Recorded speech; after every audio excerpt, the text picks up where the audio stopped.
This series, season after season, has this innate ability to uncover aspects of the human experience you didn't realize were feelings.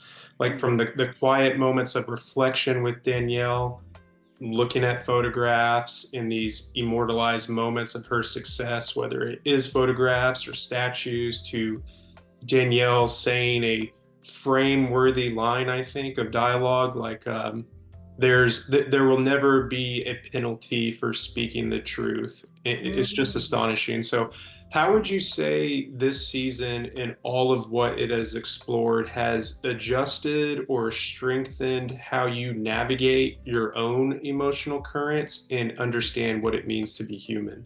That is a great question, Preston. Danielle is incredibly astute. She's very observant and she's very thoughtful.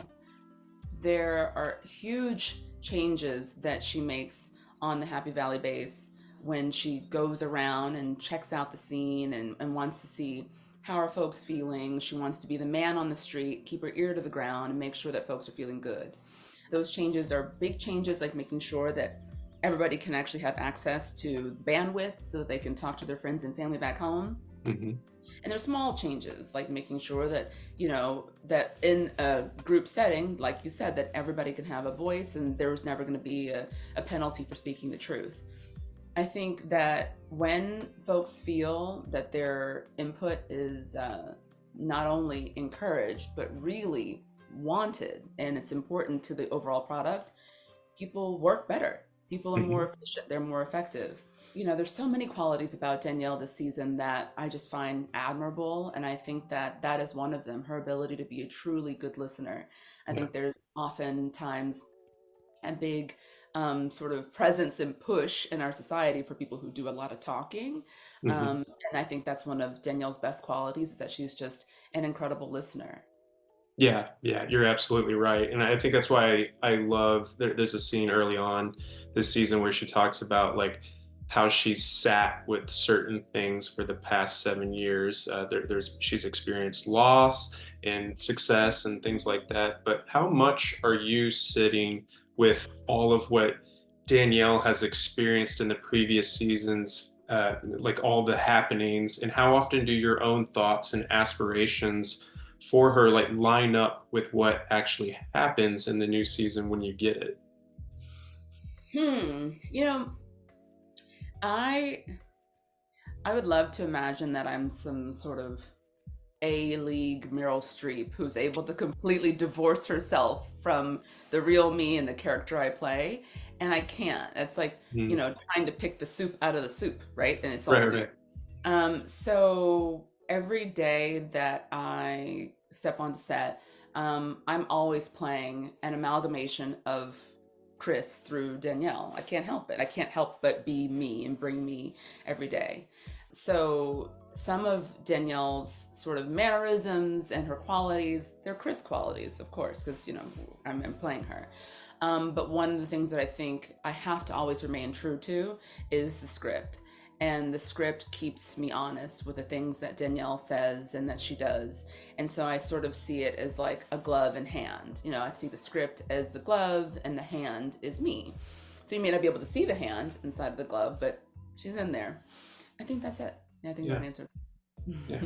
It's been so cool to see this specific time period explored, not to age us, but I think we're around the same age. So just we live through it, we know it, and so to see it through this new alternative lens is so fascinating, and especially how the series chooses to use things that we know, whether it's history or music. Like for instance, there's the use of the gorillas, Clint Eastwood, in a montage that shows the routines of what each different sections in the space in the station like compared to each other. It's amazing. So and it's all leading to how you punctuate it with your ask of Ed Baldwin on treatment and morality. But how is it stepping into an era that you're familiar with and lived through, but through this new lens that finds poetic ways to weave pop culture and history into the narrative in a fashion that's not waving it in front of its audience. Yeah. I think the last thing that you said was the most sort of significant for me, which is that we don't wave it in front of the audience. Yeah, So whether it's 1969 and we meet Danielle and the other girls, none of them are in like a crazy 1960s bouffant, or like right. really pointy bra with a really small corseted waist. I think it's important that whether it's the 60s or later we see Danielle in the 80s, she's not got on leg warmers and a side ponytail.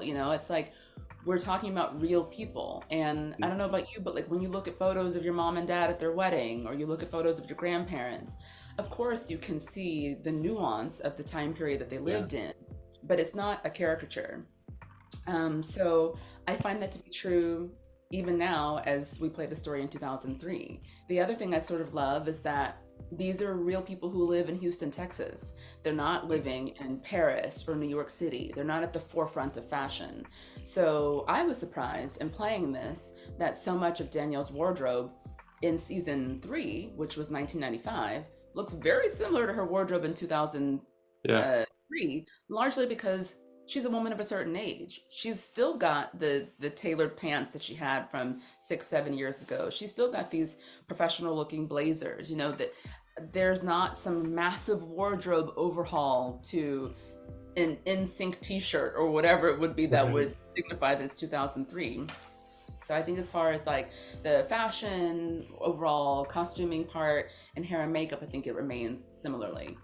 The things that are milestones, oddly, continue to change because I remember very well when the Bush Gore election happened and the hanging Hmm. chads and all those things. So of course I wish that Al Gore had actually won, instead of being robbed.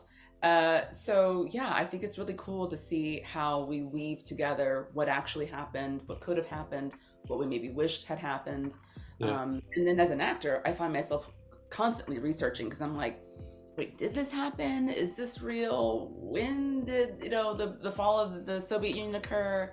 So yeah, it's funny how we play on reality and our alternate reality and how the two kind of meld together so much that it's hard to pick them apart.